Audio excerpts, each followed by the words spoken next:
ഇപ്പോൾ ബിജു രമേശ് വാർത്താ സമ്മേളനം നടത്തിയാണ് അതിന്റെ ശബ്ദ സംപ്രേഷണത്തിലേക്ക് പോയിട്ടുള്ള കാര്യങ്ങൾ ഞങ്ങളുടെ കണക്കിൽ ഞങ്ങൾ ഇരിക്കുമ്പോൾ അവതരിപ്പിച്ചാണ് അത്യാവശ്യമായിട്ട് 2 കോടി രൂപ KPCC പിരിച്ചു കൊടുക്കണം, എത്തിക്കണമെന്ന് പറയുന്നു. എവിടെന്നാ പിരിക്കുകയെന്ന് അപ്പം തന്നെ കുറച്ച് പേരൊക്കെ കയ്യിൽ നിന്ന് കുറച്ച് പൈസയെ വിട്ടു. അതിനുശേഷം അപ്പം തന്നെ ഈ 1 ലക്ഷം രൂപ വെച്ച് കുറെ പേര് ഇത് കുറെ കളക്ട് ചെയ്തു. 50,000 1 ലക്ഷം ഒക്കെ വെച്ച് പല്ലും കൊടുത്തു. ഈ ലീഗൽ ഫണ്ട് എന്ന് പറഞ്ഞ് പെട്ടെന്ന് കളക്ട് ചെയ്യുകയും ചെയ്തു. അപ്പോൾ എപ്പോഴും ചോദിച്ചു എന്താണ് ലീഗൽ ഫണ്ട്? അവർക്ക് സെയിൽ ടാക്സിന്റെ ഒരുപാട് കേസുകളും കാര്യങ്ങളും വരെയാണ്. അപ്പൊ അത് കൊടുക്കണം. പിന്നെ അതിന്റെയൊക്കെ മറവ് പിടിച്ച് തന്നെയാണ് ലൈസൻസ് ഫീ വർദ്ധിപ്പിക്കാതിരുന്നത്. ആ കാലഘട്ടത്തിലൊന്നും രാജ്യത്തെ 2 വർഷം ലൈസൻസ് വർദ്ധിപ്പിച്ചില്ലല്ലോ. അപ്പൊ ഇതൊക്കെയുള്ള നമ്മൾ KPSCക്ക് കൊടുത്ത് അവരെ സന്തോഷിപ്പിച്ച് നിർത്തി അവർ പറയുന്ന സ്ഥലങ്ങളിൽ കൊണ്ടുവന്ന് ഈ പിരിക്കുക കൊടുക്കുക എന്നുള്ളൊരു അവസ്ഥയിലേക്കാണ് കാര്യങ്ങൾ എത്തിയത്. അങ്ങനെ കൊണ്ടുപോയി കൊടുത്തതൊരു ചർച്ചയിൽ ഡീറ്റെയിൽ ആയിട്ട് പറഞ്ഞാണ്.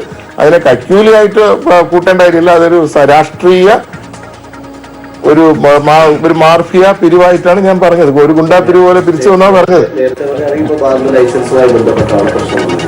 ഇതിപ്പോ പറയുമ്പോൾ അത് തന്നെയാണ്, ബാർ നടത്തിക്കൊണ്ട് പോകണമെങ്കിൽ ഇവർക്ക് പൈസ കൊടുക്കണമെന്നുള്ള സ്ഥിതി വന്നതുകൊണ്ടാണ്. അതൊരു ഹഫ്ത പിരിവ് പോലെയാണ് ഇവിടെ നടക്കുന്നതെന്ന് ഞാൻ ആദ്യം തൊട്ടേ പറയുന്നുണ്ടല്ലോ. ഇവിടെ ഈ അസോസിയേഷൻ പിരിക്കുകയും ലക്ഷങ്ങൾ പിരിക്കുകയും ചെയ്ത് ഒരു ഹഫ്ത പിരിക്കുന്ന പോലെയാണ്.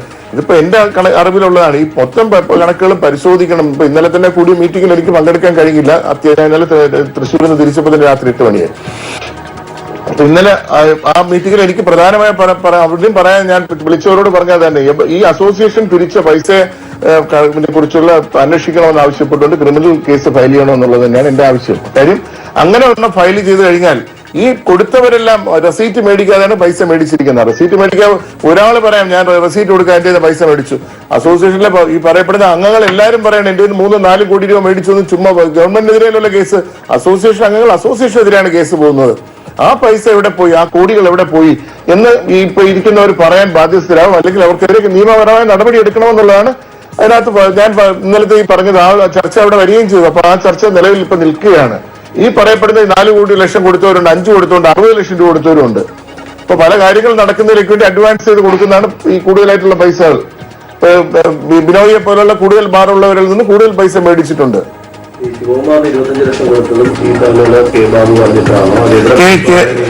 കെ ബാബു പറഞ്ഞിട്ട് തന്നെയാണ് ആ സമയത്ത് ഇവിടെ വിളിച്ചിട്ട് കൃഷ്ണദാസാണ് വ്യക്തമായി അറിയാനുള്ള കാര്യമായതുകൊണ്ടാണ് ഞാൻ പറഞ്ഞത്. അല്ല ബാക്കി മറ്റേ KPCC കൊണ്ടുപോയി കൊടുത്ത അസോസിയേഷൻ നേരിട്ട് കൊണ്ടുപോയി KPCC ഓഫീസിൽ കൊണ്ടുപോയി കൊടുത്തു എന്ന് മീറ്റിംഗിൽ അവതരിപ്പിച്ച കാര്യമാണ്. അസോസിയേഷൻ കൊണ്ടുപോയി KPCC കൊണ്ടുപോയി കൊടുത്തു. 2 കോടി രൂപ മിനിസ്റ്റർ പറഞ്ഞ അനുസരിച്ച് KPCC കൊണ്ടുപോയി അവിടെ കൊണ്ട് പ്രസിഡന്റിനെ കൊണ്ട് ഏൽപ്പിച്ചു എന്ന് അവർ പറഞ്ഞതാണ്. ഞാൻ കണ്ടിട്ടില്ല. എനിക്ക് അതുകൊണ്ട് തെളിവ് തരാൻ പറഞ്ഞ എന്റെ തെളിവൊന്നും ഇത് അപകീർത്തി കേസിനോട് ഫയൽ ചെയ്ത് കഴിഞ്ഞാൽ എനിക്ക് അതിന് മറുപടി ഒന്നും പറയാനില്ല. ഇത് അസോസിയേഷന് ഞങ്ങളുടെ പിരിച്ച പൈസ പിരിച്ചുകൊണ്ട് പോയി. ഈ പൈസയും പോയി. അവസാനം പിന്നെ കേസുകളും പിന്നെയും വരുന്നു. നമ്മൾ ഈ പറഞ്ഞു കഴിയുമ്പോൾ അതാണ് പേടിക്കുന്നത്. ഇപ്പൊ തന്നെ പറഞ്ഞപ്പോൾ തന്നെ വന്ദന സുഹാന്റെ പ്രതികരണം എന്ന് പറയുന്നത് എന്നെ അടിയന്തരമായിട്ട് അറസ്റ്റ് ചെയ്ത് ജയിലിൽ അടയ്ക്കണമെന്ന്. അപ്പൊ ഞാൻ ഈ ഞങ്ങളുടെ നിന്ന് പിരിച്ചുകൊണ്ടുപോയ പൈസ ഒന്നുകിൽ ഈ പൈസ അവർക്ക് കിട്ടിയോ ഇല്ലെന്ന് അറിയണം. എനിക്കെന്നല്ല എല്ലാ അംഗങ്ങൾക്കും അറിയണം ഈ പൈസ പിരിച്ച് KPCC കൊടുത്തതാണോ, അല്ലെ ഈ പിരിച്ച പൈസ ഈ ധനേഷും ഈ പറയപ്പെടുന്ന ഈ രാജ്കുമാറും എല്ലാവരും കൃഷ്ണദാസ് 3 പേരാണ് ഹാൻഡിൽ ചെയ്തിട്ടുള്ളത്. അവരിത് അടിച്ചു മാറ്റിയതാണോ? ഇത് ജനങ്ങളും അറിയണം. ഇനി മെമ്പേഴ്സിനും അറിയണം. മെമ്പേഴ്സ് ശക്തമായി ആവശ്യപ്പെടുന്നുണ്ട്. അതിന് ബദലായിട്ട് ഇവരുടെ കണക്കുകൾ അവതരിപ്പിച്ചു എന്ന് ചാനൽ മന്ത്രി പറയുന്ന വെറും കള്ളമാണ്. ഒരു പൈസ കണക്ക് അവതരിപ്പിച്ചില്ല. കഴിഞ്ഞ പ്രാവശ്യം കണക്കുകൾ അവതരിപ്പിക്കാൻ സമയമാണ് ചോദിച്ചത്. ആ സമയം ചോദിച്ചിട്ട് ആ സമയം അതിനുശേഷം പിന്നെ മീറ്റിംഗ് വിളിച്ചിട്ടില്ല. ഇപ്പൊ ഹൈക്കോടതി ജഡ്ജിമെന്റ് ഒന്ന് വന്നോട്ടെ, അതിനുശേഷം ഈ കണക്കുകൾ മൊത്തം നിങ്ങളുടെ ഒരു കോപ്പി തരാം എന്നും പറഞ്ഞ് പിരിഞ്ഞതല്ലാതെ ഒരു കണക്കും ധനേഷും അവതരിപ്പിച്ചിട്ടില്ല. ഇപ്പൊ ഞാൻ 26-ാം തീയതി തരാമെന്ന് പറഞ്ഞപ്പോൾ 26-ാം തീയതി ഞാനുണ്ടായിരുന്നു. എറണാകുളം ജില്ലാ പ്രസിഡന്റ് ആയിട്ടുള്ള യുറാണി പ്രദീപ് ഉണ്ടായിരുന്നു. ഹോട്ടൽ ആൻഡ് റെസ്റ്റോറന്റ് അസോസിയേഷൻ ജോസ്മോനും ഒക്കെ ഇരിപ്പുണ്ട്. ധനേഷിനോട് ചോദിച്ചപ്പോൾ അവിടെ നിന്നൊരു തമാശ പറയുന്നത് അതെല്ലാം എപ്പോഴേ കത്തിച്ച് കളഞ്ഞു വന്ന്. അപ്പൊ ഈ പൈസ അപ്പൊ ഈ നമ്മളത് ജോസ്മോൻ ചോദിക്കുന്നുണ്ടായിരുന്നു. ഞാനല്ല ചോദിച്ചത് തന്നെ ഹോട്ടൽ ആൻഡ് റെസ്റ്റോറന്റ് അസോസിയേഷന്റെ പ്രസിഡന്റാണ് ചോദിച്ചത്, സെക്രട്ടറിയാണ് ചോദിച്ചത്, ജനറൽ സെക്രട്ടറിയാണ് ഈ ജോസ്മോൻ. അദ്ദേഹം പോലും ചോദിച്ചപ്പോൾ ആ രീതിയിലേക്കാണ് കാര്യങ്ങൾ പറയുന്നത്. അപ്പൊ ഈ പൈസ എന്ന ട്രാൻസാക്ഷൻ ഇവിടെ നടന്നിട്ടുണ്ട് എന്നുള്ള വസ്തുത ഞങ്ങളിൽ നിന്നൊക്കെ പിരിച്ചിട്ടുണ്ട്. മൊത്തം ആൾക്കാരിൽ നിന്ന് 1-2 കോടി രൂപയല്ല പിരിച്ചിട്ടുള്ള 10-25 കോടി രൂപ പിരിച്ചിട്ടുണ്ട്. ഈ 25 കോടി എന്ന് പറഞ്ഞാൽ ചെറിയൊരു എമൗണ്ട് അല്ല. 4 വർഷത്തിനിടയിൽ പിരിച്ചിരിക്കുന്നതാണ്. ലീഗൽ ഫണ്ടൊന്നുമല്ല. ഈ പിരിച്ച ലീഗൽ ഇഷ്യൂസ് ഒക്കെ വരുന്ന എപ്പോഴാ? ബാർ പൂട്ടിയതിനു ശേഷമാണ് ലീഗൽ ഇഷ്യൂ വരുന്നത്. അത് ഈ 2015-ലൊക്കെ 14 ശേഷമാണ് ഈ വരുന്നതും ഈ പറയപ്പെടുന്ന സുപ്രീം കോടതി ഹൈക്കോടതിയിലൊക്കെ കേസ് ഇതിനുവേണ്ടി കൊടുത്തതും അതും ഇതുമായിട്ട് കൂട്ടിക്കുഴച്ചതാണ് ഇപ്പോൾ സംസാരിക്കുന്നത്. ആ വിജിലൻസിന്റെ റിപ്പോർട്ടിൽ തന്നെ പറയും 2.5 കോടി രൂപ. അത് ശരിയാണ്. അത് ഇതൊക്കെ മാണിസാറിന്റെ ഒക്കെ ഇഷ്യൂവിനൊക്കെ ശേഷം നമ്മൾ കളക്ട് ചെയ്ത് ലീഗൽ ഫണ്ട് കളക്ട് ചെയ്ത് കേസിന് വേണ്ടി കൊടുത്തിട്ടുള്ളതാണ് ആ ലീഗൽ ഫണ്ട്. അതും ഇതുമായിട്ട് കൂട്ടിക്കുഴയ്ക്കേണ്ട യാതൊരു കാര്യവുമില്ല. അതാണ് വിജിലൻസ് റിപ്പോർട്ടിൽ. ബാക്കിയുള്ള എമൗണ്ട് അവർ കളക്ട് ചെയ്തതിനെ കുറിച്ച് വിജിലൻസിന്റെ റിപ്പോർട്ടിൽ വന്നിട്ടില്ല. തീയതിയൊന്നും എനിക്ക് ഓർമ്മയില്ല. ഞാനതാ ഇത് പറഞ്ഞു കഴിഞ്ഞാൽ തീയതി പറയാൻ പറയും, സമയം പറയാൻ പറയും, ഡീറ്റെയിൽസ് പറയാൻ പറയും. ഇത് ഞാൻ ഈ പോയിന്റ് ബ്ലാങ്കിൽ ഇങ്ങനെ ചോദ്യങ്ങൾ ഇങ്ങനെ ചോദിച്ചു വന്നപ്പോൾ അതിന് പ്രസക്ത ഭാഗങ്ങൾ മാത്രം അത് എഡിറ്റ് ചെയ്താണ് അതിനകത്ത് ഇട്ടിരിക്കുന്നത്. ഞങ്ങൾ ഒരു ചർച്ചയിൽ ഇങ്ങനെ ഡീറ്റെയിൽ ആയിട്ട് അങ്ങ് പറഞ്ഞു പോയപ്പോഴാണ് ഈ പറയപ്പെടുന്ന എല്ലാവർക്കും രാഷ്ട്രീയ സമ്മർദ്ദങ്ങൾ വളരെ ഉണ്ടായിരുന്നു ഈ ഗവൺമെന്റ് വന്നതിന് ശേഷം. ഞാൻ ഈ ബാർ ഹോട്ടലിന് മാത്രമൊന്നുമല്ല പ്രതിസന്ധി നേരിടുന്ന, എല്ലാ ബിൽഡേഴ്സിനെ എടുത്തു നോക്കി എല്ലാ ബിൽഡേഴ്സും സ്വർണ്ണക്കടക്കാർ തൊട്ട് എല്ലാ വ്യാപാരികളിലും വളരെ കടുത്ത സമ്മർദ്ദത്തിലാണ്. ഓരോ വർഷവും ബഡ്ജറ്റ് വരുമ്പോൾ അവർ വിളിച്ചു വരുത്തിയിരുത്തി, പ്രീ ബഡ്ജറ്റ് എന്ന് പറഞ്ഞിട്ട് അവരെ വിളിച്ചു വരുത്തി, അതിൻ്റെ മെയിനായിട്ടുള്ള ആൾക്കാരെ വിളിച്ചിരുത്തി, നിങ്ങൾക്ക് ഇത്ര രൂപ ഞങ്ങൾ ടാക്സ് കൂട്ടാൻ പോവുകയാണ്, എന്താ മറുപടി പറയണം. അവരുടെ അടുത്ത് ബാർഗെയിൻ ചെയ്ത് കച്ചവടം നടത്തി കഴിഞ്ഞ ബഡ്ജറ്റ് ഒഴിച്ച് ബാക്കിയുള്ള എല്ലാ ബഡ്ജറ്റുകളും ഈ ഗവൺമെന്റ് വന്നതിന് ശേഷം കോടികളാണ് മേടിച്ചിട്ടുള്ളത്. ഇത് ഈ പറയപ്പെടുന്ന ഈ ബാറ് അടച്ചു പോയതുകൊണ്ട് ബാർ ഹോട്ടലുകാരുടെ പ്രശ്നം മാത്രമല്ല, ഇതിനകത്ത് മൊത്തത്തിൽ ഈ രീതിയിലുള്ള അവസ്ഥ തന്നെയാണ് ഇതിനകത്തുണ്ടായിരുന്നത്. ഒരു സമഗ്രമായ അന്വേഷണം ഗവൺമെന്റിന്റെ കൈ ശുദ്ധമാണെങ്കിൽ എന്തുകൊണ്ട് ഗവൺമെന്റ് ഒരു CBI എൻക്വയറിക്ക് ഇതെല്ലാം കൂടെ അന്വേഷിക്കാനായിട്ട് ഞാൻ ഫയൽ ചെയ്യാം, ഗവൺമെന്റ് സമ്മതിക്കുമെന്നുണ്ടെങ്കിൽ അവര് ഈ ഏത് രീതിയിലും അതിനെ ഒബ്ജക്ട് ചെയ്യുന്ന അവസ്ഥയിലേക്കാണ് വരുന്നത്. ആദ്യത്തെ കേസ് തന്നെ വിജിലൻസ് കോടതി നേരിട്ട് അന്വേഷിക്കണമെന്ന് പറഞ്ഞപ്പോൾ അതുപോലെ ശക്തമായി ഒബ്ജക്ട് ചെയ്തവരാണ്. ഇതെല്ലാം എങ്ങനെയെങ്കിലും നിയമത്തിന്റെ പരിധിയിലൂടെയും അവർ രക്ഷപ്പെട്ടു പോകുന്നു എന്നുള്ളതാണ്. അവരുടെ നിയമം സെപ്പറേറ്റ് ആയിട്ട് പോകും. നമുക്കിത് വെറുതെ പറയാനുള്ള ഈ കവിഞ്ഞ് ഇതുവരെ ഒന്നും നമ്മൾ ഉദ്ദേശിച്ച രീതിയിലുള്ള സത്യം തെളിയിക്കാനായിട്ട് കഴിയാത്തൊരവസ്ഥയിലേക്കാണ് വരുന്നത്. പറയുന്നത് നമ്മളെ പ്രതിക്കൂട്ടിലാക്കുകയും സത്യം പറയുന്നവനെ പ്രതിക്കൂട്ടിലാക്കി അവനെ കുറ്റവാളിയാക്കുകയും വളരെ മോശമായി നമ്മളെ പെയിന്റ് അടിച്ച് കാണിക്കുകയും നമ്മളെ വളരെ ഇതായിട്ട് ഇന്ന് എനിക്ക് മാനസിക വിഭ്രാന്തി എന്നൊക്കെയാണ് പറയുന്നത്. ഈ കോടികൾ നഷ്ടപ്പെട്ടതിന്റെ മാനസിക വിഭ്രാന്തിയിൽ സമനില തെറ്റി ബിജു രമേശ് എന്തൊക്കെയോ വിളിച്ചു പറയുന്നു എന്നൊക്കെയാണ് പന്തള സുധാകരൻ പറഞ്ഞത്. എനിക്കൊരു വിഭ്രാന്തിയില്ല. കാര്യം സമ്പത്തിനോടോ പൈസയോടോ അതിമോഹവും മോഹവും ഉള്ളവർക്കാണ് ഈ മാനസിക വിഭ്രാന്തി വരുന്നത്.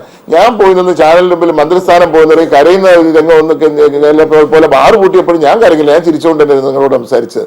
ഈ നിങ്ങൾ മന്ത്രിസ്ഥാനം എന്ന് പറഞ്ഞ വലിയ സംഭവമാണ് എന്ന് പറയുന്ന ഇറങ്ങിപ്പോകുന്നു. ഒരു 4 ദിവസം കഴിഞ്ഞ് പറയുന്നു ഞാൻ ഒരു ക്ഷേത്രത്തിൽ പോയി പൂജ ഇത്രയും നേരം പ്രാർത്ഥിക്കുമായിരുന്നു, ഈശ്വരനുണ്ടെന്ന് പറയുന്ന സത്യമാണ് എന്നൊക്കെ പറഞ്ഞ് ഇപ്പൊ പൊട്ടും എന്ന് പറഞ്ഞ് കരയുന്നതൊക്കെ ആരാ? അപ്പം അധികാരമോഹങ്ങളും അത് അവരുടെ വലിയൊരു ബിസിനസ്. ഇതിനെ ഒരിക്കലും ഈ രാഷ്ട്രീയ പ്രവർത്തനം ഈ ബിസിനസ് ആയിട്ടോ കച്ചവടമായിട്ടോ കാണരുത് എന്നുള്ള വിശ്വസിക്കുന്നു. ഞാനും കോളേജ് രാഷ്ട്രീയത്തിലൊക്കെ പ്രവർത്തിച്ചിട്ടുള്ള ഇതൊരു അത് കഴിഞ്ഞിട്ട് അച്ഛൻ വളരെ ശക്തമായി ഇടപെട്ടുകൊണ്ടാണ് ഞാൻ രാഷ്ട്രീയം നിർത്തിയത്. പക്ഷെ നമുക്ക് പറഞ്ഞിട്ടുള്ള പണിയല്ല എന്ന് എനിക്ക് മനസ്സിലായി. കാര്യം അതിനകത്തുള്ളത് ആൾക്കാർ ചെയ്യുന്ന പ്രവൃത്തി എന്ന് പറയുന്ന മൊത്തം ഇപ്പൊ എല്ലാവരും ഈ കച്ചവടത്തിന് വേണ്ടി മുതൽ മുടക്കില്ലാതെ നാക്കിന്റെ പിൻബലം കൊണ്ട് നടത്തുന്ന ഒരു രാഷ്ട്രീയ കച്ചവടമാക്കി കോൺഗ്രസിലെ പലരും അതിന്റെ അന്തസ്സ് കളഞ്ഞ് ആ രീതിയിലേക്ക് പോകുന്നത് കൊണ്ടാണ് നമ്മൾ പ്രതികരിച്ചു പോകുന്നത്. അല്ലാതെ ഇത് ഇവിടെ ബിസിനസ് ചെയ്യാൻ വരുന്നവര് പലരും ഇൻവെസ്റ്റ് ചെയ്യാൻ കേരളത്തിൽ വരുന്നില്ല. എന്തുകൊണ്ട് വരുന്നില്ല? കഴിഞ്ഞൊരു ഫംഗ്ഷനിൽ ശ്രീകണ്ഠൻ നായർ വളരെ വ്യക്തമായി പറയുന്നു, കേരളത്തിൽ ഒഴിച്ച് നിങ്ങൾ എവിടെയും ഇൻവെസ്റ്റ്മെന്റിനെ കുറിച്ച് ചോദിച്ചോ പറഞ്ഞാൽ കേരളത്തിൽ ഒഴിച്ച് ബാക്കി എവിടെയെങ്കിലും ഇൻവെസ്റ്റ് ചെയ്യാനായിട്ടാണെങ്കിൽ ഞങ്ങൾ ഇൻവെസ്റ്റ് ചെയ്യാൻ തയ്യാറാണെന്ന് നിരവധി പേര് വിദേശ മലയാളികൾ പറയുന്ന അഭിപ്രായമാണ്. അവർ കേരളത്തിൽ വരാൻ ഭയപ്പെടുന്ന എന്ത്? ഇവിടെ ഇൻവെസ്റ്റ് ചെയ്ത് കഴിഞ്ഞാൽ ഇൻവെസ്റ്റ് ചെയ്യുന്ന പെർസെന്റേജ് വെച്ചാണ് ചോദിക്കുന്നത്. ഈ ഇൻഡസ്ട്രിയുമായി വരുന്നവരെ ചോദിച്ചും അവരിൽ നിന്ന് ഓരോ ഘട്ടങ്ങളിലും ഓരോ ക്ലിയറൻസിനും വരുന്ന ആ ബുദ്ധിമുട്ടുകൾ അതാണ് ഇവിടെ വരുന്നത്. അത് മാത്രമാണ് നമ്മൾ പ്രധാനമായി ഉദ്ദേശിക്കുന്നത്. ഇവിടെ നടക്കുന്ന അഴിമതി എന്ന് പറയുന്നത് നമുക്ക് അവരെ ഏറ്റവും വലിയ കച്ചവടമാക്കി രാഷ്ട്രീയത്തെ രാഷ്ട്രീയവൽക്കരിക്കാൻ ശ്രമിക്കുന്നു. അത് മാറണം. അതേ ഞാൻ ഉദ്ദേശിക്കുന്നുള്ളൂ. ഈ 2 കോടി രൂപ KPCC കൊടുത്ത് പ്രത്യേകിച്ച് ഒരു കാര്യം നേടാൻ വേണ്ടിയല്ല. ഇവിടെ മനസ്സമാധാനമായി സ്വസ്ഥമായി ബിസിനസ് ചെയ്യണമെങ്കിൽ ചോദിക്കുന്ന പൈസ ചോദിക്കുന്ന സ്ഥലത്ത് എത്തിച്ചില്ലെങ്കിൽ അടുത്ത ദിവസം കാര്യം ബാബുവിനെ സംബന്ധിച്ചിടത്തോളം ബാറിനെ കുറിച്ച് ഏറ്റവും നന്നായിട്ട് അതിനകത്തുള്ള പ്രശ്നങ്ങളും അതിനകത്തുണ്ടായ നൂലാമാലകളും കഴിഞ്ഞ UDFന്റെ കാലഘട്ടത്തിൽ ഞങ്ങളോടൊപ്പം തോളോട് തോൾ നിന്ന് ഞങ്ങളെ സഹായിക്കാനും എല്ലാ കാര്യത്തിനും കൂടെ നടന്നൊരു വ്യക്തിയാണ്. അതിൽ ബാറ് നടത്തുന്ന എങ്ങനെയെന്ന് സാധാരണ ഒരാളിനേക്കാളും ഒരു ബാറ് നടത്തുന്ന ആളിനേക്കാളും വ്യക്തമായിട്ട് ബാബുവിന് അറിയാം. അങ്ങനെ ഒരു ബാബു മന്ത്രിയായിരിക്കുമ്പോൾ അതിനകത്ത് എന്തൊക്കെ പ്രശ്നങ്ങൾ ഉണ്ടാക്കാനും ഒരുപാട് നൂലാമലകൾ പണ്ടുണ്ടാക്കിയതാണ്. പഴയ UDFന്റെ സമയത്തും പ്രശ്നങ്ങൾ ഉണ്ടാക്കിയാണ്. അതെല്ലാം പ്രശ്നങ്ങൾ കംപ്ലീറ്റ് ഒഴിവാക്കിയതെല്ലാം ബാബുവിന്റെ നേതൃത്വത്തിൽ കൂടി സഹകരിച്ചിട്ട് അദ്ദേഹം ചെയ്ത്. അതിനൊക്കെ ഈ അസോസിയേഷൻ വളരെ അദ്ദേഹത്തോട് പല മീറ്റിങ്ങിലും കെ ബാബുവിനെ കുറിച്ച് അഭിനന്ദിക്കുകയും അദ്ദേഹത്തോട് നന്ദി പറയുകയൊക്കെ മീറ്റിങ്ങിൽ തന്നെ പറഞ്ഞിട്ടുള്ളതാണ്. അത്ര ഒരു ബന്ധവും അത്ര ഇതിനെപ്പറ്റി അറിയാവുന്നൊരു ബാബു വിളിച്ചൊരു പൈസ ചോദിച്ചു കഴിഞ്ഞാൽ അത് കൊടുത്തില്ലെങ്കിൽ എങ്ങനെയൊക്കെ ഇതിനെ പ്രതിസന്ധി ഉണ്ടാക്കാൻ കഴിയുമെന്ന് അറിയാമെന്നുള്ളത് കൊണ്ട് തന്നെയാണ് പറയുമ്പോൾ ഭയപ്പെടുന്ന കാര്യം. കളി അറിയാമെന്നുള്ളവനോട് എറിയാൻ കൊടുത്താൽ എന്ത് സംഭവിക്കുമെന്ന് അറിയാമല്ലോ. അപ്പം ബാബുവിനത് എങ്ങനെ ചെയ്യണമെന്ന് അറിയാം, എങ്ങനെ ബുദ്ധിമുട്ടുണ്ടാക്കാൻ കഴിയും, എങ്ങനെ ഒഴിവാക്കാൻ കഴിയുമെന്നും അറിയാം. അപ്പം അത് ഒരുപാട് ഇത് ചെയ്തതും എൻ്റെ എക്സ്പീരിയൻസ് ഉള്ള ഒരാളാണ് എക്സൈസ് മന്ത്രി. അതുകൊണ്ട് അദ്ദേഹം ചോദിച്ചു കഴിഞ്ഞാൽ കൊണ്ടുപോയി കൊടുക്കാൻ പറഞ്ഞു കഴിഞ്ഞാൽ പിന്നെ മറുത്തു പറയാൻ മുന്നുള്ളൊരു കെൽപ്പ് സംഘടനയെ സംബന്ധിച്ചില്ല. കാര്യം സംഘടന ഈ വ്യവസായത്തെ നിലനിർത്തുന്നതിലേക്ക് വേണ്ടിയാണ് ഒരു സംഘടന രൂപീകരിക്കുന്നത്.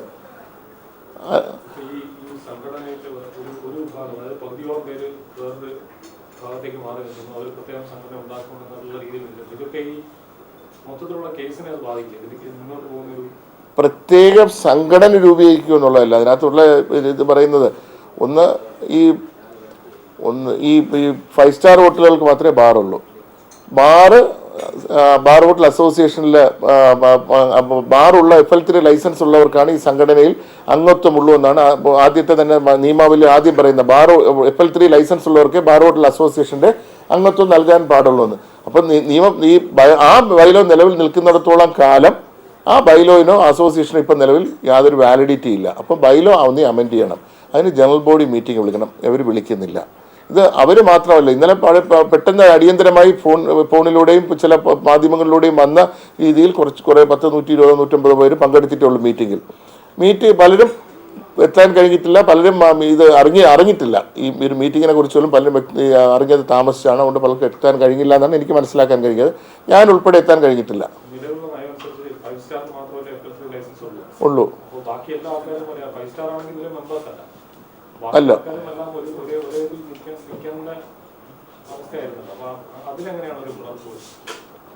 ഇല്ല, മൊത്തത്തിൽ ഇതിലേക്ക് വരുമെന്നുള്ളതാണ്. ഈ അസോസിയേഷൻ തിരിച്ചു മാറ്റം വരുമെന്നുള്ളതാണ് ഞാൻ മനസ്സിലാക്കുന്നത്. മൊത്തത്തിൽ അസോസിയേഷനിൽ ഈ മീറ്റിംഗ് വിളിച്ചിട്ട് ജനറൽ ബോഡി മീറ്റിംഗ് വിളിപ്പിക്കാനുള്ള നടപടിയിലേക്ക് തിരിച്ചു പോകും എന്നുള്ളതാണ് ഉദ്ദേശിക്കുന്നത്.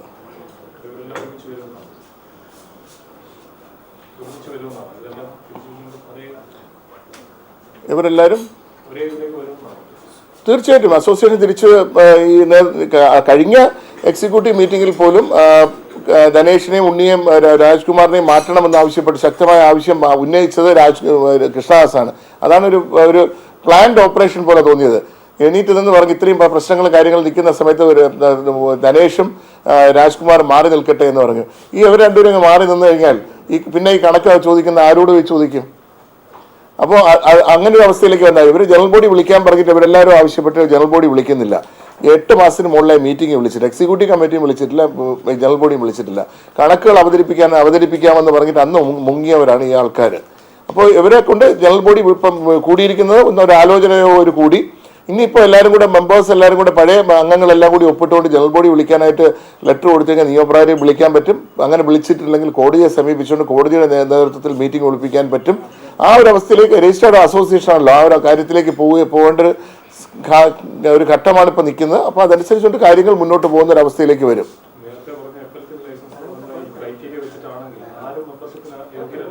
അല്ല, ഇപ്പോൾ ജനറൽ ബോഡി വിളിച്ച് ഇതിലുള്ള നിലവിലുണ്ടായിരുന്ന അംഗങ്ങൾ ജനറൽ ബോഡി വിളിച്ചുകൊണ്ട് ഇതിലുള്ള ക്രൈറ്റീരിയ അമെൻഡ് ചെയ്താൽ മാത്രമേ ബാക്കിയുള്ളൊരു മെമ്പർഷിപ്പ് ബിയർ ആൻഡ് വൈനുള്ള കൂടി FL11 കൂടി ഇതിൽ ഉൾപ്പെടുത്തിക്കൊണ്ട് കൊണ്ടുവന്നാൽ മാത്രമേ ഈ അസോസിയേഷൻ തിരിച്ച് ലൈവാക്കി കൊണ്ടുവരാൻ കഴിയുള്ളൂ. ഇപ്പോൾ നിലവിൽ നിയമത്തിൻ്റെ ദൃഷ്ടിയിൽ അസോസിയേഷൻ നിലവിലില്ല.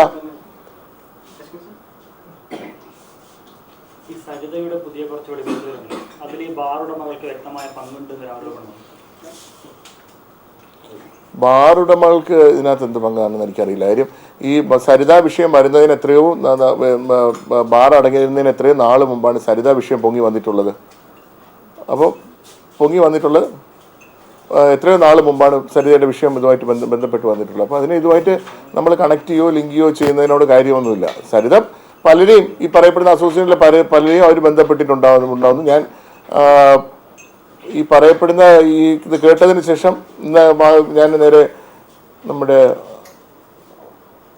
ബിനോയോട് ചോദിച്ചായിരുന്നു. കാര്യം ആ സ്ഥലം പേര് കേട്ടപ്പോൾ അത് ബിനോയുടെ ബാറുമായിട്ട് കണക്ട് ചെയ്താണ് ചോദിച്ചത്. അപ്പോൾ അവിടെ അവർ ഭക്ഷണം കഴിക്കാൻ വന്നപ്പോൾ ബിനോയ് അവിടെ ഉണ്ടായിരുന്നു എന്നും ബിനോയോട് വന്ന് ഇതിനെക്കുറിച്ച് ഈ അവരുടെ കാര്യങ്ങളെക്കുറിച്ചും പ്രശ്നങ്ങളെക്കുറിച്ചും ഒക്കെ അവർ സംസാരിച്ചായിട്ടാണ് ഭക്ഷണം കഴിച്ചിട്ട് പോകുമ്പോൾ അവിടെ നിന്ന് ബിനോയോട് സംസാരിച്ചതുകൊണ്ട് അതൊരു ഗൂഢാലോചനയാണെന്ന് ചിത്രീകരിക്കുന്നതിൽ യാതൊരു അർത്ഥവുമില്ല.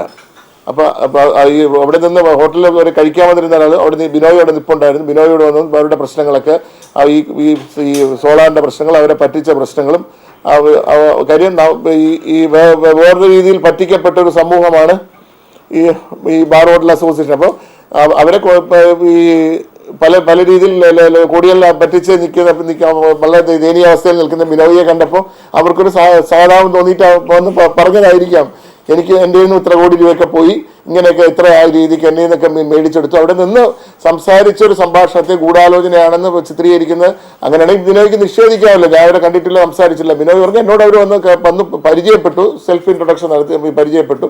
ബിനോയ് അല്ലേ എന്നൊക്കെ പറഞ്ഞ് ടി വിയിൽ അവർ ബിനോയെ കണ്ടിട്ടുണ്ട് എന്നുള്ള രീതിയിലാണ്, ചാനലിൽ എന്തോ കണ്ടിട്ടുണ്ട്, ആ രീതിയിൽ വന്ന് പണ്ട് പരിചയപ്പെട്ടു. ഇതുപോലെ നിങ്ങൾക്ക് പറ്റിയ പോലെ തന്നെ എനിക്ക് പറ്റി, എൻ്റെ കയ്യിൽ നിന്ന് അവരെല്ലാം പറഞ്ഞ് കച്ചവടം നടത്തിയതിന് ശേഷം അവർ ഈ അവസ്ഥയിലേക്ക് അവസാനം അവർ പലരിന്നും പൈസ കളക്ട് ചെയ്താണ് അവർക്ക് അക്യൂലികൾ കൊടുത്തത്. ഈ സോളാർ സംരംഭത്തിന് വേണ്ടി ഇവർ കളക്ട് ചെയ്ത് കൊടുത്തു. അവസാനം അവരെ എല്ലാവരും കൂടെ പ്രതിയാക്കി അവർ ഇത് ചെയ്തു. ഈ കടം മേടിച്ചവർക്ക് തിരിച്ചു കൊടുക്കാൻ പറ്റില്ല. അപ്പോൾ ഈ പ്രോജക്റ്റ് നടന്നിരുന്നെങ്കിൽ അപ്പോൾ അതിൻ്റെ വലിയ ലാഭം ഉണ്ടാകുന്നതായിരുന്നു ആ പ്രോജക്റ്റ്. അപ്പോൾ അതിന് ഷെയറും ഇതൊക്കെ വെച്ചിട്ടുണ്ടാക്കി CM-ൻ്റെ അടക്കമുള്ള ആൾക്കാരുമായിട്ട് ഒരു ധാരണകളെല്ലാം ഉണ്ടാക്കി, പെർസെൻറ്റേജ് ഉണ്ടാക്കി. അതൊരു വേറെ ലെവൽ കമ്പനിയായിരുന്നു. പക്ഷേ അത് ഇവിടേക്ക് വെച്ച് പൊളിഞ്ഞു പോയി. അപ്പോൾ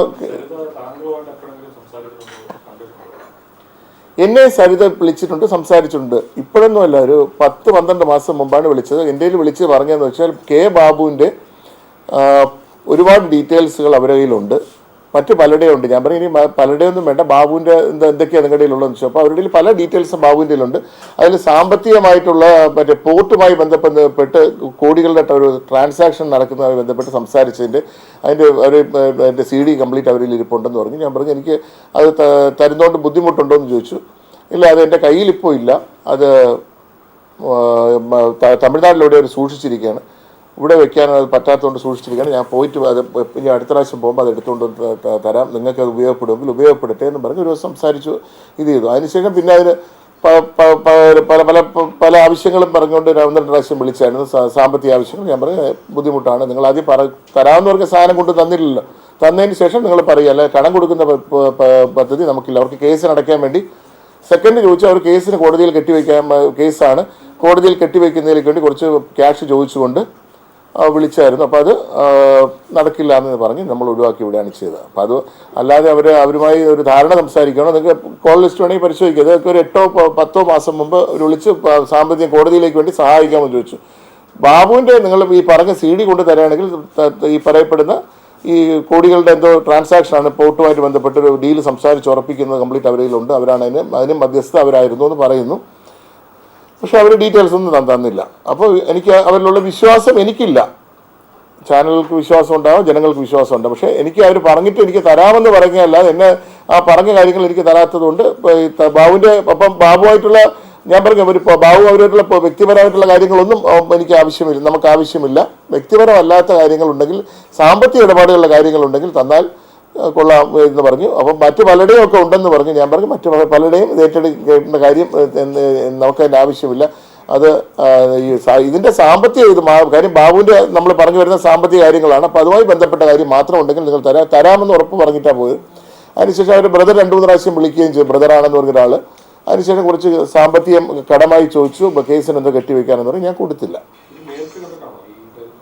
ഫോണിൽ സംസാരിച്ചു. ഞാൻ ഇതുവരെ നേരിട്ട് കണ്ടിട്ടേ ഇല്ല, ഞാൻ നേരിട്ട് കണ്ടിട്ടില്ല. മറ്റേ അവരുടെ ബ്രദറിനെ ഞാൻ നേരിട്ട്, ബ്രദർ എന്ന് പറഞ്ഞ് വിളിച്ചാലും ഞാൻ നേരിട്ട് കണ്ടിട്ടില്ല.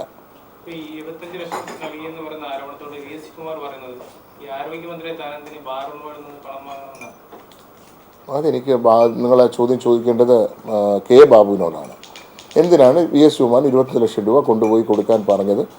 ആരോഗ്യമന്ത്രി എന്നുള്ള രീതിക്കല്ല. ആ സമയത്ത് എനിക്ക് തോന്നുന്നു നെയ്യാറ്റിക്കര ഇലക്ഷനുമായിട്ട് കണക്ട് ചെയ്തിട്ടാണ് കൊണ്ടുപോയി കൊടുക്കാൻ അവിടെ ഏൽപ്പിക്കാൻ പറഞ്ഞത്. ഇലക്ഷൻ്റെ ചുമതല ഇനി ശിവകുമാറിനുണ്ടായിരുന്നു എന്നുള്ള കാര്യമൊന്നും എനിക്കറിയില്ല. അല്ലെ ഇവർ ഈ വീതം വയ്ക്കുമ്പോൾ എങ്ങനെയൊക്കെയാണ് അവർ വീതം വയ്ക്കുന്നതിൻ്റെ പാറ്റേൺസ് എന്ന് ഉള്ള കാര്യം എനിക്കറിയില്ല. ഓരോ വകുപ്പുകൾ കിട്ടുന്നത് അങ്ങോട്ടും ഇങ്ങോട്ടും എങ്ങനെയാണ് വീതം വെച്ച് പോകുന്നതാണോ അല്ലെ നെയ്യാറ്റിൻകര ഇലക്ഷന് വേണ്ടി എൻ്റെ മനസ്സിലുണ്ടായിരുന്ന ആ ഇലക്ഷന് ഏകദേശം ഒരു 3 ആഴ്ച മുമ്പാണ് ഈ പൈസ അവിടെ എത്തിക്കുന്നത്. അപ്പോൾ നെയ്യാറ്റിൻകര ഇലക്ഷനുമായിട്ട് ബന്ധപ്പെട്ടായിരിക്കും, അതുകൊണ്ടായിരിക്കാം ശിവകുമാറിനെ ഏൽപ്പിക്കാൻ പറഞ്ഞത്. അത് ഈ ചോദ്യം തന്നെയാണ് എൻ്റെ മനസ്സിലും ഉണ്ടായിരുന്നത്. ശിവകുമാറിന് എന്തിനാണ് ഈ പൈസ കൊണ്ടുപോയി കൊടുക്കേണ്ട കാര്യം എന്നുള്ള ചോദ്യം മനസ്സിൽ ആലോചിച്ചപ്പോൾ നെയ്യാറ്റിൻകര ഇലക്ഷനുമായിട്ട് കണക്ട് ചെയ്തായിരിക്കാം 25 ലക്ഷം രൂപ അടിയന്തരമായിട്ട് എത്തിക്കാൻ പറഞ്ഞുകൊണ്ട്. ഏത് അല്ലേ അതെനിക്കറിയില്ല. അതാ ഞാൻ പറയുന്നത്, ഇലക്ഷനുമായിട്ട് ബന്ധപ്പെട്ടാണോ അല്ലെ ഇവരുടെ വീതം വെപ്പിന്റെ ഭാഗമായിട്ടാണോ ഇലക്ഷൻ. ഇതല്ലെങ്കിൽ ഈ കിട്ടുന്നതെല്ലാം ഒരു ചെറിയ തോതിൽ ബാക്കിയുള്ളവർക്കെല്ലാം കൂടെ ഒരു വീതം വെച്ച് ഈ പറയപ്പെടുന്ന 25 കോടി രൂപ കളക്ട് ചെയ്തിട്ടുള്ളത് ബാബു വഴിയാണ് കൊടുത്തിട്ടുള്ളത്. അല്ലെ വേറെ ബാബുവിന്റെ നിർദ്ദേശം അനുസരിച്ചാണ് ഈ പൈസകൾ കംപ്ലീറ്റ് ഡീൽ ചെയ്തിട്ടുള്ളത്. അതിൽ ഈ പറയപ്പെടുന്ന എൻ്റെ അറിവിൽപ്പെട്ട ഇതാണ് 2 കോടി രൂപ KPCC കൊടുക്കാൻ പറഞ്ഞു. അതിനകത്ത് രമേശ് ചെന്നിത്തല കക്കൂലി മേടിച്ചെന്നോ അഴിമതി നടത്തിയെന്നോ ഒന്നും ഞാൻ അവകാശപ്പെടുന്നില്ല. അതിനെ എഡിറ്റ് ചെയ്ത് അവിടെ കൊടുത്തു എന്നുള്ളത് വന്നപ്പോൾ ഞാൻ പറഞ്ഞതിൻ്റെ പൂർണ്ണത നഷ്ടപ്പെട്ടുകൊണ്ടാണ് വരുന്നത്. ഇത് അവസാനം ഞാൻ ഇത് തെളിയിക്കേണ്ട ബാധ്യത എൻ്റെ തലയിൽ കൊണ്ടുവന്ന് വെപ്പിക്കരുത്. ഞാൻ അവസാനം ഇനി അടുത്ത കേസിൽ കൂടി ഞാൻ പ്രതിയാവും. ഇനി കേസ് പ്രതിയായി മതിയായി, അതുകൊണ്ട് എന്നെ ഇതിൽ നിന്ന് ഒഴിവാക്കണം. അതാണ് എനിക്കുള്ള അഭ്യർത്ഥന. വേണ്ടായിരുന്നല്ല ഈ പറഞ്ഞു കഴിയുമ്പോൾ ഇപ്പൊ ഞാനതിന്റെ ഡീറ്റെയിൽസ് പറഞ്ഞു, അവിടുത്തെ ഹഫ്ത കൊടുക്കുന്നതിന്റെ ഡീറ്റെയിൽസ് പറഞ്ഞത്. ഈ ഭീഷണിപ്പെടുത്തി പൈസ കൊടുത്താല് അതിന്റെ 2 എക്സാമ്പിൾ പറഞ്ഞതാണ്. ഈ 25 നെയ്യാറ്റിൻകര ഇലക്ഷന് അസോസിയേഷൻ പൈസ കൊടുക്കേണ്ട കാര്യങ്ങളൊന്നും ഇല്ല. സാറിന് എല്ലാവരെയും വ്യക്തിപരമായി പിരിക്കുന്നുണ്ട്, ഹോട്ടലുകാരും പിരിവെടുക്കുന്നുണ്ട്. അതിന് പുറമെ 25 രൂപ എത്തിക്കാൻ പറഞ്ഞതുകൊണ്ട് അവിടെ എത്തിച്ചു. അതിനു മുമ്പാണ് 2 കോടി രൂപ KPCC ഓഫീസിൽ എത്തിച്ചത്. നെയ്യാറ്റിൻകര ഇലക്ഷന് മുമ്പാണ് ബാബു പറഞ്ഞിട്ടാണ് പറഞ്ഞത്. അവർ കളക്ട് ചെയ്ത് ഈ പൈസ അപ്പം തന്നെ 1 ലക്ഷം രൂപ വെച്ച് കളക്ട് ചെയ്ത് 2 കോടി അവിടെ എത്തിച്ചു. ബാക്കി ബാബുവിന് എത്തിച്ചിട്ടുണ്ട്. അതാ ഞാൻ പറയുന്നത്, ബാക്കി പൈസയുടെ ഈ ഡീറ്റെയിലുകൾ വരണമെങ്കിൽ പ്രോപ്പറായിട്ടുള്ള 25 കോടിയുടെയും ഡീറ്റെയിൽ ആയിട്ടുള്ള ഈ പൈസകൾ ആർക്കൊക്കെ വീതം വെച്ചു എന്നുള്ളതാണെങ്കിൽ പ്രോപ്പർ ഒരു എൻക്വയറി നടക്കണം. അത് ഇന്നല്ലെങ്കിൽ നാളെ അത് നടക്കും എന്നുള്ളത് തന്നെ. ഈ ഗവൺമെന്റ് ഉണ്ടെങ്കിലും ഇല്ലെങ്കിലും അത് മാറി വന്നാലും മാറി വന്നില്ലെങ്കിലും അത് അവർ ഇന്നുകൊണ്ട് കെട്ടടങ്ങുന്നൊരു തീയല്ല, കനലല്ല.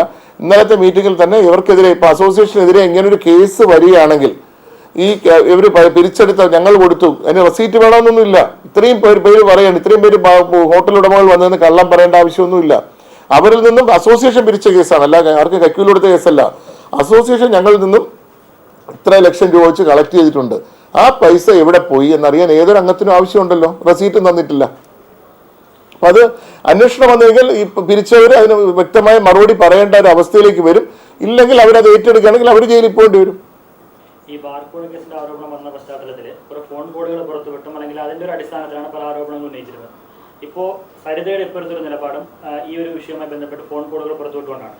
ഇപ്പോഴത്തെ ഉന്നയിക്കുന്ന ഒരു ആരോപണം CPM ബാറുടമകളെ സ്വാധീനിച്ചുകൊണ്ട് അവരുടെ സഹായത്തോടു കൂടി സരിതയുമായിട്ടുള്ള ഓപ്പറേഷന്റെ ഭാഗമായിട്ടാണ് വരുന്നതാണ്. സ്വാഭാവിക ഈ 2 സാഹചര്യങ്ങൾ ബന്ധപ്പെടുത്തി നോക്കുമ്പോൾ ഏതാണ്ട് സമാനതകളുണ്ട്. അത്തരത്തിലൊരു സംശയം പൊതുവിൽ ഉയർന്നു വന്നാൽ UDF അതുപോലെ സർക്കാർ അത്തരം ആരോടും ഉന്നയിച്ചാൽ സംശയിക്കുന്നതിൽ തെറ്റും. ആരൊക്കെ ആയിട്ട് സരിതയായിട്ട് സംസാരിച്ചു എന്നാണ് പറയുന്നത്. ഈ പറയപ്പെടുന്ന ബിനോയ് ആണെങ്കിലും UDFന്റെ സ്വന്തം ആളാണ്. ബാബുവിന്റെ സ്വന്തം വളരെ ഏറ്റവും അടുത്ത് കൈകാര്യം ചെയ്യുന്നൊരു വ്യക്തിയാണ് ബിനോയ്. ഞാനിപ്പോഴും ഞാനൊരു സൗഹൃദമൊക്കെയാണ്. പക്ഷേ ഈ ബാബു നൽകിയിട്ടുള്ള ബാറുകൾക്കെല്ലാം 20 ലക്ഷം രൂപ വെച്ച് കളക്ട് ചെയ്തിട്ടുള്ള ബിനോയിയാണ്. ബിനോയുടെ അടുത്താണ് കൊണ്ടുപോയി കൊടുക്കാൻ പറയുന്നത്. അത് കളക്ട് ചെയ്തിട്ടുള്ള ബിനോയിയാണ്. 10 ലക്ഷം രൂപ വെച്ച് ബിയർ ആൻഡ് വൈൻ കളക്ട് ചെയ്തിട്ടുള്ള ബിനോയിയാണ്. ആ ബിനോയിയാണ് സരിതയായിട്ട് സംസാരിച്ചിട്ടുള്ളത്. അല്ല മറ്റേ LDFകാരായിട്ട് കൈ കൊടുത്ത് നിൽക്കുന്ന ആരും പോയി സരിതയായിട്ട് സംസാരിച്ചിട്ടില്ല.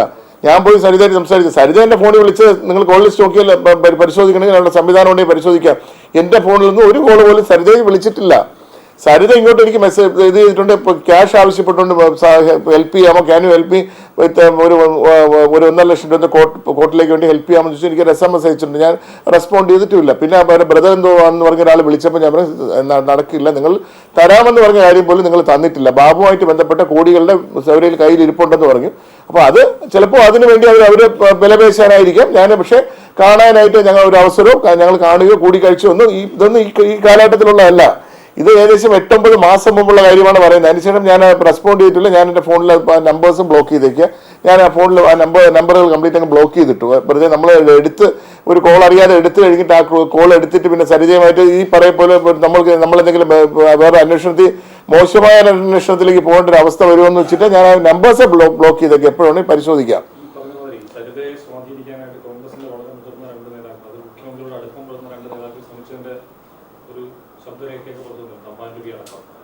ആ തരത്തിൽ ഈ കേസും ഒരു തരത്തിൽ മുഖ്യമന്ത്രിയുടെ ഓഫീസിലാണ് നിൽക്കുന്നത്. അങ്ങനെ എന്തെങ്കിലും തരത്തിലുള്ള സ്വാധീനം താങ്കൾക്ക് മേൽ സ്വാധീനമുണ്ടോ? എൻ്റെ മേൽ മുഖ്യമന്ത്രിയുടെ അവിടെ നിന്ന് സ്വാധീനമൊന്നുമില്ല. ചില ഞാനതിപ്പോൾ വെളിപ്പെടുത്താൻ ഉദ്ദേശിക്കുന്നില്ല. അതിനുവേണ്ടി മുഖ്യമന്ത്രിയുടെ ഓഫീസുമായിട്ട് ബന്ധപ്പെട്ട് ചില ട്രാൻസാക്ഷനുകളൊക്കെ നടന്നതായിട്ട്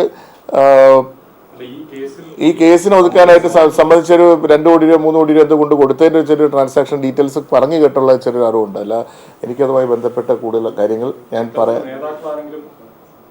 ഇല്ല, ഞാൻ സരിത വിഷയത്തുമായിട്ട് ബന്ധപ്പെട്ട് ഞാൻ മുഖ്യമന്ത്രിയുടെ പ്രതിനിധികളായിട്ട് ആരെങ്കിലും സരിതയെ ബന്ധപ്പെട്ടതുപോലെ ഈ ബാർ കേസിൽ നിന്ന് പിന്മാറുന്നതിനോ ആ രീതിയിൽ അവർക്ക് അനുകൂലമായുള്ള നിലപാട് സ്വീകരിക്കുന്നതിന് ആരെങ്കിലും അതിനോട് ഒരുപാട് സമ്മർദ്ദങ്ങൾ എനിക്കുണ്ടായിരുന്നു.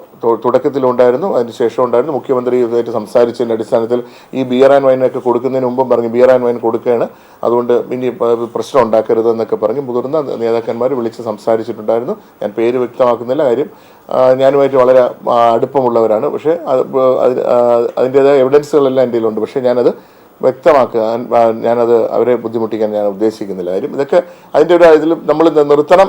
തൽക്കാലം ബിയർ ആൻഡ് വൈൻ തരാം, ബാക്കി പിന്നെ തുറന്നു തരാം എന്നൊക്കെയുള്ള ധാരണ അവർക്ക് അതുകൊണ്ട് ബിജു പ്രശ്നം ഉണ്ടാക്കരുത്. അതിൻ്റെ അടിസ്ഥാനത്തിൽ തന്നെ എടശ്ശേരി ജോസേട്ടനെയും തൊടുപുഴ ബിനോയിയെയും വിളിച്ച് മിനിസ്റ്റേഴ്സിന് 2-3 മിനിസ്റ്റേഴ്സ് ഇരുന്ന് സംസാരിച്ച് അവരെ ദൂതനായിട്ട് അയച്ചു. അന്ന് ക്യാബിനറ്റാണ്. അപ്പോൾ ആ ക്യാബിനറ്റ് വെച്ച് ബിയർ ആൻഡ് വൈൻ തുറന്നു തരും, പക്ഷേ ബാക്കി ഇതുമായിട്ട് ബന്ധപ്പെട്ട കംപ്ലൈൻറ്റ് നമ്മൾ സൈലൻ്റ് ആവണം എന്ന് പറഞ്ഞ് വളരെ സമ്മർദ്ദം ഉണ്ടായിരുന്നു. അതെങ്കിലും ഭീഷണി അത് ഞാൻ അവരുടെ അടുത്ത് പറഞ്ഞു, നിങ്ങളിപ്പോൾ ക്യാബിനറ്റ് കഴിയട്ടെ, എന്തായാലും നിങ്ങൾ. ബാർക്കോഴയുമായി ബന്ധപ്പെട്ട് വളരെ നിർണായകമായ വെളിപ്പെടുത്തലാണ് ബിജു രമേശ് ഒരിക്കൽ കൂടി നടത്തിയിരിക്കുന്നത്. KPCC പ്രസിഡന്റായിരുന്ന ഇപ്പോഴത്തെ ആഭ്യന്തരമന്ത്രി രമേശ് ചെന്നിത്തല 2 കോടി രൂപ തന്നിൽ നിന്നും കൈപ്പറ്റിയെന്നും അതോടൊപ്പം തന്നെ നെയ്യാറ്റിൻകര തെരഞ്ഞെടുപ്പ് സമയത്ത് മന്ത്രി VS ശിവകുമാർ 25 ലക്ഷം രൂപ കൈപ്പറ്റിയെന്നും ബാറുകൾ പൂട്ടാതിരിക്കാനല്ല ശല്യം ചെയ്യാതിരിക്കാനാണ് ഇങ്ങനെ പണം കൈമാറിയതെന്നും അദ്ദേഹം വ്യക്തമാക്കിയുണ്ടായി.